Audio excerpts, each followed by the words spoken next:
नमस्कार दोस्तों, नुपुर शर्मा की कंट्रोवर्सी ने पूरे देश में हंगामा मचा दिया था। पहली बार ऐसा हुआ कि एक पॉलिटिकल पार्टी के स्पोक्स पर्सन की स्टेटमेंट को लेकर इंडियन प्रोडक्ट्स को बॉयकॉट किया जाने लगा दूसरे देशों में। इंडिया में जगह जगह प्रोटेस्ट देखने को मिले। कुछ जगहों पर प्रोटेस्ट वायलेंट हुए, जैसे कि झारखंड, वेस्ट बंगाल और यूपी में स्टोन पेल्टिंग देखने को मिली। कुछ पुलिसमैन इंजर्ड हुए, पुलिस ने फायरिंग करी क्राउड पर, जिसकी वजह से 2 लोग मारे भी गए। क्या ये पूरा मुद्दा था? कहां लाइन ड्रॉ करी जा सकती है हेट स्पीच और फ्रीडम ऑफ स्पीच के बीच में? आइए आज के वीडियो में समझने की कोशिश करते हैं। माफ करना, वीडियो बनाने में थोड़ी देरी हो गई क्योंकि मुझे कुछ दिन के लिए जुकाम हो गया, इसलिए करंट इश्यूज पर मैं वीडियो टाइम पर नहीं बना पाया था। लेकिन ऐसे टॉपिक्स को देखकर मुझे वैसे भी लगता है कि हमेशा वीडियो बनाने में थोड़ी देरी करनी चाहिए, क्योंकि जब मुद्दा गर्म होता है लोग बहुत गुस्से में होते हैं। कुछ दिन वेट कर अगर थोड़े दिन बात करी जाए तो लोग ठंडे दिमाग से सोच सकते हैं और ढंग से अपनी राय बना सकते हैं। आइए देखते हैं। जंगल साहब के खिलाफ कथित तौर पर अपमानजनक टिप्पणी करना, सौहार्द बिगाड़ने का हवाला देते हुए नुपुर शर्मा को बीजेपी की प्राथमिक सदस्यता से निलंबित कर दिया गया है। माना जा सकता है कि नुपुर शर्मा और नवीन कुमार जिंदल को पूरी Spokesperson Nupur Sharma has alleged that she is facing rape as well as death threats. इस कंट्रोवर्सी की शुरुआत एक्चुअली में नुपुर शर्मा के कमेंट से नहीं हुई थी, बल्कि ज्ञानवापी मस्जिद के इशू से हुई थी। अब एक्चुअली वो क्या इशू है, बहुत ही बड़ा इशू है, उसकी किसी सेपरेट वीडियो में डिटेल में बात करी जा सकती है। अभी मैं बस इतना कहना चाहूंगा कि अप्रैल के महीने में वाराणसी कोर्ट ने ऑर्डर किया था कि काशी विश्वनाथ टेंपल और ज्ञानवापी मॉस्क कॉम्प्लेक्स में एक वीडियोग्राफिक सर्वे कराया जाए। एक पेटिशन के बेसिस पर यह ऑर्डर किया गया था कोर्ट के द्वारा। इस सर्वे के बाद एक ऑब्जेक्ट पाया गया इस मस्जिद के अंदर, जिसको लेकर कुछ लोगों ने क्लेम किया कि वो ऑब्जेक्ट एक शिवलिंग है। दूसरी तरफ कुछ लोगों ने क्लेम किया कि वो ऑब्जेक्ट एक फाउंटेन है। एक्चुअली इस चीज को लेकर कोई इन्वेस्टिगेशन नहीं करेगी जांचने के लिए कि एक्चुअली में ये क्या है, लेकिन सोशल मीडिया पर बहुत चर्चे हुए इसके। लेकिन इस ऑब्जेक्ट की फोटो आप यहां पर देख सकते हैं और एक्चुअली में शिवलिंग कैसा दिखता है वो भी आप देख सकते हैं। यहां पर एक शिवलिंग में एक्चुअली में टॉप का पार्ट होता है लिंगम, उसके नीचे जो पार्ट होता है उसे योनि कहा जाता है। ये दोनों पार्ट्स एक पत्थर के ऊपर रेस्ट करते हैं जिसे पीठ कहा जाता है। तो जिन लोगों ने कहा ये शिवलिंग है, उनका कहना है कि ये बेसिकली एक पिलर है जिसके टॉप का पार्ट कर्व्ड है, लिंगम की तरह दिखता है, इसलिए शिवलिंग है। अब इस चीज को लेकर बहुत से लोगों ने सोशल मीडिया पर मजाक उड़ाया इन लोगों का, ये कहते हुए कि इस लॉजिक से तो कुछ भी शिवलिंग बन सकता है। लोगों ने फोटोज अपलोड करी रोड बैरियर्स की, कहते हुए कि ये भी शिवलिंग हो सकते हैं अगर इस लॉजिक से सोचा जाए तो। ऐसे जोक्स को देखकर कुछ लोगों के सेंटिमेंट्स हर्ट हो गए। उन्होंने कहा कि मेरे धर्म का मजाक उड़ाया जा रहा है, यहाँ पर मेरे भगवान शिव का मजाक उड़ाया जा रहा है। हालांकि कॉमन सेंस से सोचने की कोशिश करोगे तो आपको दिखेगा कि एक्चुअली में यहां पर उन लोगों का मजाक उड़ाया जा रहा है जो लोग हर चीज में शिवलिंग देखते हैं, ना कि एक्चुअली में शिव भगवान का या शिवलिंग का मजाक उड़ाया जा रहा है। लेकिन एनीवेज, इसी बीच एक डीयू के प्रोफेसर है रतन लाल, हिंदू कॉलेज में एसोसिएट प्रोफेसर है हिस्ट्री के, उन्होंने एक्चुअली में एक ऑब्जेक्शनेबल सोशल मीडिया पोस्ट करी। ये मजाक को एक लेवल और ऊपर ले गए और इनके खिलाफ ना सिर्फ एक एफआईआर दर्ज करी गई बल्कि डॉक्टर रतन लाल को अरेस्ट भी कर लिया गया। इनके खिलाफ सेक्शन 153A लगाया गया जो promoting enmity between different groups on grounds of religion, और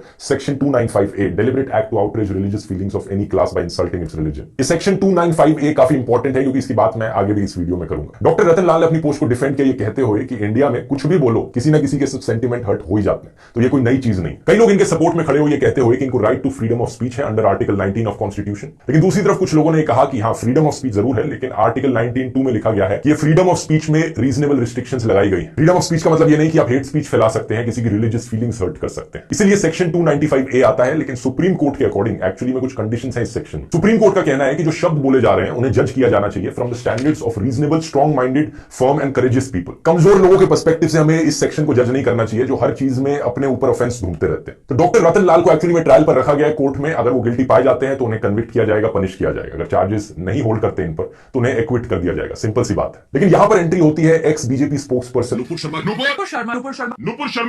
26 मई को ये न्यूज 24 के प्रोग्राम में आती हैं और कुछ कॉन्ट्रोवर्शियल रिमार्क्स कहती हैं इस्लाम और प्रॉफिट मोहम्मद के बारे में। न्यूज एंकर मानक गुप्ता एक्चुअली में नुपुर को रोक देते हैं ज्यादा कुछ कहने से। हम राष्ट्र की बात में न्यूज 24 पर कोई भी डिबेट करते हैं, कोई भी मुद्दा हो, पहला रूल ये होता है नो पर्सनल कमेंट। बिल्कुल no, absolutely no personal comment.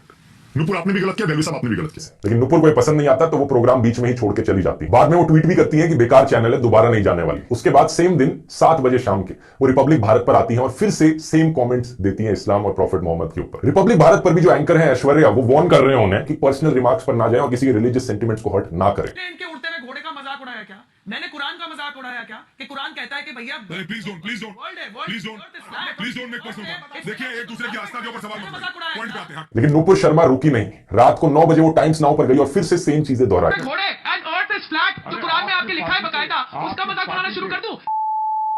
अब नुपुर शर्मा की कंट्रोवर्शियल स्टेटमेंट्स के बारे में एक चीज देखने वाली है कि ये कोई स्लिप ऑफ टंग नहीं था। ऐसा नहीं था कि वो बोले जा रही थी और गलती से उनकी जीभ फिसल गई हो, या फिर वो गुस्से में थी और गुस्से में इमोशन में ये चीजें निकल गई। ऐसा नहीं था, बल्कि जो कहा जा रहा था वो बिल्कुल डेलिबरेटली कहा गया था और एडवांस में प्लान भी किया गया था। क्योंकि ये चीज उन्होंने एक बार नहीं, 2 बार नहीं, बल्कि 3 अलग अलग बार कही। ये स्टेटमेंट्स उन्होंने इसलिए नहीं दी क्योंकि वो कोई फिलोसॉफिकल डिस्कशन का पार्ट बनना चाह रही थी या अपना कोई पर्सपेक्टिव बताना चाह रही थी इतिहास पर, बल्कि उन्होंने इसलिए दी उनके खुद के शब्दों के अकॉर्डिंग, क्योंकि वो टॉलरेट नहीं कर पा रही थी कि कुछ लोग उनकी राय में शिवलिंग को इंसल्ट कर रहे रहे थे, उनकी रिलीजियस सेंटिमेंट्स को हर्ट कर रहे थे, इसलिए वो एक्चुअली में दूसरों के रिलीजियस सेंटिमेंट्स हर्ट करना चाह रही थी। बार बार वो टीवी पर आप उन्हें सुन सकते हो कहते हो कि मैं तुम्हारा मजाक उड़ाऊं क्या, मैं तुम्हारा मजाक उड़ाऊं क्या। की आस्था का मजाक नहीं उड़ाते, लेकिन जैसे ही उड़ाएंगे वो सहन नहीं करेंगे।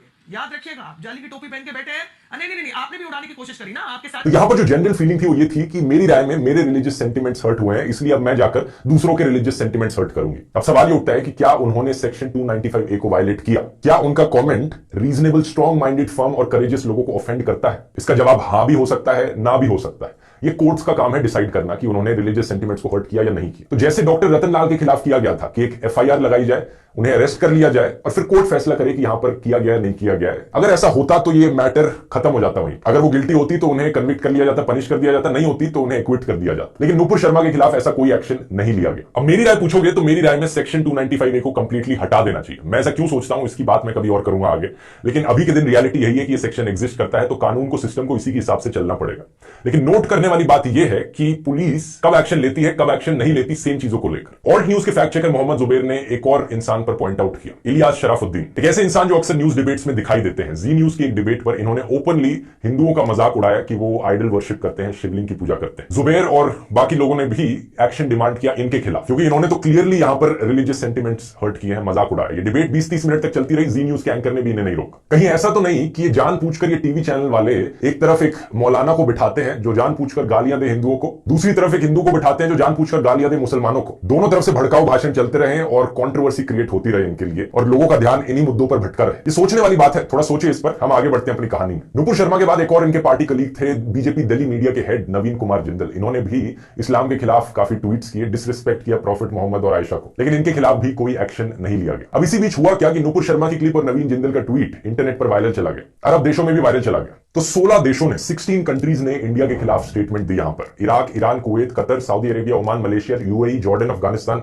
पाकिस्तान, बहरीन, मालदीव्स, लिबिया, टर्की और इंडोनेशिया। इन देशों ने इंडियन सरकार से अपॉलजी की डिमांड करी। कतर, ईरान और कुवैत ने इंडियन एम्बेसडर्स को भी समन किया कि वो प्रोटेस्ट करें इस चीज को लेकर और कंडेम करें इन रिमार्क्स को। कुछ जगहों पर बॉयकॉट इंडियन प्रोडक्ट्स के नारे लगे। कुवैत शहर के बाहर एक सुपरमार्केट में कुछ चावल और स्पाइसेस के शेल्फ्स को प्लास्टिक शीट से कवर किया गया था और अरेबिक में लिखा गया था कि we have removed Indian products. अब गल्फ कंट्रीज को लेकर बात यह है कि व्हाट्सएप यूनिवर्सिटी में जो भी आप सुनते हैं उनके बारे में, वो अपना एक तरफ है, लेकिन असलियत यही है कि इंडिया के लिए एक्चुअली में ये कंट्रीज बहुत वैल्यूएबल है। ORF फाउंडेशन के अकॉर्डिंग इंडिया एक्चुअली में 60% अपना क्रूड ऑयल इंपोर्ट करता है इन पर्शियन गल्फ कंट्रीज से। ओमान देश इंडिया का सबसे क्लोजेस्ट गल्फ पार्टनर है और साल 2018 में एक्चुअली में इन्होंने अपना एक पोर्ट दिया था इंडिया को एक्सेस करने के लिए कि इंडिया उसे मिलिट्री और लॉजिस्टिकल सपोर्ट के लिए एक्सेस कर सके। MEA के अकॉर्डिंग 76 लाख इंडियंस एक्चुअली में मिडिल ईस्ट में रहते हैं। और इसके अलावा एक ट्रेड का एंगल भी है। UAE और सऊदी अरेबिया इंडिया के 3rd और 4th लार्जेस्ट ट्रेडिंग पार्टनर्स हैं। 2018 में रिजर्व बैंक ऑफ इंडिया ने यह भी रिवील किया था कि 50% रेमिटेंस इनफ्लो जो इंडिया में होता है वो इन्हीं कंट्रीज से ही होता है। तो oil imports, market, Indian exports के लिए एम्प्लॉयमेंट, फॉरेन रिजर्व्स, इंडिया के लिए बहुत वैल्यूएबल है ये कंट्रीज, और बहुत कोशिश कर रही है इंडियन सरकार की इनके साथ अच्छे रिलेशंस बिठाए जा सके। आमतौर पर एयरपोर्ट पर किसी फॉरेन डिग्नेटरी से मिलने प्राइम मिनिस्टर खुद नहीं जाते, किसी ऑफिशियल या जूनियर सरकार के मिनिस्टर को भेजते हैं। लेकिन साल 2019 में प्राइम मिनिस्टर नरेंद्र मोदी ने एक्चुअली में सरकारी प्रोटोकॉल को तोड़ा था और पर्सनली वो गए थे सऊदी अरेबिया के क्राउन प्रिंस मोहम्मद बिन सलमान को रिसीव करने नई दिल्ली में। इस कंट्रोवर्सी को लेकर एक और एंगल भी है। जब फ्रेंच मैगजीन चार्ली हिब्डो ने कार्टून्स पब्लिश किए थे जिसको लेकर अरब कंट्रीज में हल्ला मच गया था, प्रोटेस्ट हुए थे, तब फ्रेंच प्रेसिडेंट मैक्रोन ने एक्चुअली में उन्हें सपोर्ट किया था, क्योंकि मैक्रोन ने सिंपली कहा था फ्रांस में हम फ्रीडम ऑफ स्पीच में विश्वास रखते हैं, ब्लास्फेमी यहां पर अलाउड है, धर्म को गालियां देना अलाउड है, तो यही हमारी पोजीशन रहेगी। लेकिन इंडिया में दूसरी तरफ हमारे देश में कानून है सेक्शन 295A जैसे, जो ब्लास्फेमी को होने से रोकते हैं, इसे एक ऑफेंस बनाते हैं। इन इस्लामिक कंट्रीज के रिएक्शन को देखकर मोदी सरकार डैमेज कंट्रोल मोड में चली गई। इंडियन एम्बेसी के स्पोक्सपर्सन ने कहा कि एक्चुअली में जो ट्वीट किए गए हैं वो इंडियन गवर्नमेंट के व्यूज को नहीं रिफ्लेक्ट करते, ये फ्रिंज एलिमेंट्स के द्वारा किए गए ट्वीट्स हैं। फ्रिंज एलिमेंट को हिंदी में ट्रांसलेट किया जा सकता है सड़क छाप कहकर, लेकिन सवाल यहां पर यह उठता है कि 140 करोड़ लोग देश में हैं और बीजेपी जैसी पार्टी को ऐसे फ्रिंज एलिमेंट्स या सड़क छाप लोग ही मिलते हैं अपनी पार्टी का स्पोक्सपर्सन बनाने के लिए। नतीजा यह हुआ कि नूपुर शर्मा को पार्टी से सस्पेंड कर दिया गया, नवीन को भी निकाल दिया गया। नवीन जिंदल ने ट्वीट डिलीट कर दिया अपना सॉरी कहते हुए, और नूपुर शर्मा ने अनकंडीशनल अपॉलॉजी भी दी। बीजेपी ने अपनी एक प्रेस रिलीज निकाली ये कहते हुए कि भारतीय जनता पार्टी सारे धर्मों को रिस्पेक्ट करती है और किसी भी धर्म के खिलाफ इंसल्ट के सख्त अगेंस्ट है। 8 जून को जाकर फाइनली फिर दिल्ली पुलिस ने एक्चुअली में 2 FIR दर्ज करी, एक नूपुर शर्मा के खिलाफ और दूसरी 31 लोगों के खिलाफ, इंक्लूडिंग AIMIM के चीफ असादुद्दीन ओवैसी और कंट्रोवर्शियल प्रीस्ट यति नरसिंहानंद, जिन्होंने एलिजिडली हर्ट किया है रिलीजियस सेंटिमेंट्स को और हेट फैलाया है। अब नूपुर शर्मा के सपोर्ट में बहुत से लोग खड़े हुए ये कहते हुए कि उनका फ्रीडम ऑफ स्पीच था ये कहना, उनके खिलाफ कोई FIR दर्ज नहीं होनी चाहिए, ठीक उसी तरीके से जिस तरीके से डॉक्टर रतनलाल के फेवर में बहुत से लोग खड़े हुए थे। अब समझने वाली बात यह है दोस्तों, जितने भी लोग हैं जिनका ओपिनियन है इस इशू को लेकर, उन्हें 3 कैटेगरीज में डिवाइड किया जा सकता है। पहले है ईमानदार कंजर्वेटिव लोग जो किसी भी धर्म के खिलाफ कोई क्रिटिसिज्म नहीं सहेंगे, वो लोग जिनका मानना है कि रिलीजियस सेंटिमेंट्स को हर्ट करना एक गलत चीज है, और दोनों डॉक्टर रतनलाल और नूपुर शर्मा ने रिलीजियस सेंटिमेंट्स को हर्ट किया है, इसलिए इन दोनों के खिलाफ कार्रवाई होनी चाहिए। दूसरी कैटेगरी के लोग हैं ईमानदार लिबरल लोग, जो फ्रीडम ऑफ एक्सप्रेशन को सपोर्ट करते हैं, जो लोग कहते हैं कि सेक्शन 295A नहीं होना चाहिए, हटा देना चाहिए, और ब्लास्फेमी यहां पर एक ऑफेंस नहीं होना चाहिए। अब दोनों में से आप कौन सी कैटेगरी से बिलोंग करते हो, नीचे कमेंट्स में लिखकर बताओ। सच्ची सच्ची लिखना, या तो आप एक ऑनेस्ट कंजर्वेटिव हो या फिर एक ऑनेस्ट लिबरल हो, क्योंकि तीसरी कैटेगरी है आप एक हिपोक्रेट हो। आप ऐसे इंसान हो जो अपने धर्म के खिलाफ कोई क्रिटिसिज्म बर्दाश्त नहीं कर सकते, लेकिन दूसरे धर्म के खिलाफ सारा क्रिटिसिज्म आप देने को तैयार हो। आपको फ्रीडम ऑफ एक्सप्रेशन याद आ जाता है जब आप दूसरे धर्म के भगवानों का मजाक उड़ाते हो, लेकिन एकदम से सेक्शन 295A याद करने लग जाते हो जब आपके धर्म के खिलाफ कुछ कहा जाए तो, या फिर आपके सेंटिमेंट्स जब हर्ट हो जाए तो। हिपोक्रेसी की भी सीमा होती है। इंटरेस्टिंग चीज ये है कि ज्यादातर लोग एक्चुअली में थर्ड कैटेगरी से बिलोंग करते हैं। नुपुर शर्मा के कमेंट्स के बाद एक्चुअली में कई इंसिडेंट्स देखने को मिले स्टोन पेल्टिंग के, वैंडलिज्म के और वायलेंस के। AIMIM के लेजिस्लेटर इम्तियाज जलील ने तो नुपुर की हैंगिंग के लिए भी कह दिया कि इन्हें फांसी पे चढ़ा देना चाहिए। अब मेरी राय में चीज क्लियरली हेट स्पीच की कैटेगरी में आती है, क्योंकि यहां पर आप किसी के धर्म के सेंटिमेंट्स को हर्ट नहीं कर रहे हो,